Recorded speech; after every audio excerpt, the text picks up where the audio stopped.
तर या प्रयोगाचा आपण वापर कुठे कुठे करू शकतो. धरण असेल, डॅम असेल, कुठं जिथे पाण्याचे ठिकाण आहे त्याचा आपण पाण्याचा वापर करू शकतो. तर याचा उपयोग काय, तर ज्यावेळेस पाण्याची पातळी धरणामध्ये वर येते त्यावेळेस याचा फायदा होणार आहे. जसं की धरण 25% भरणार आहे त्यावेळेस आमचा बाजार वाजेल इथं, आणि ज्यावेळेस 50% म्हणजे ज्यावेळेस धरण अर्ध भरणार आहे त्यावेळेस हा निळा लाईट लागणार आहे. नंतर ज्यावेळेस 100% म्हणजे फुल भरण त्यावेळेस रेड लाईट लागणार आहे.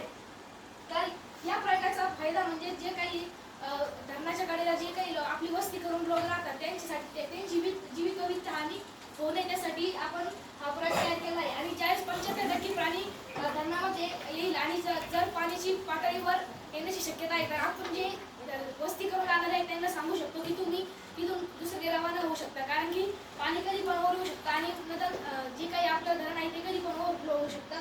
त्याच्यासाठी तुम्ही इथून लवकर तुमचं निवासस्थान दुसरीकडे करू शकता.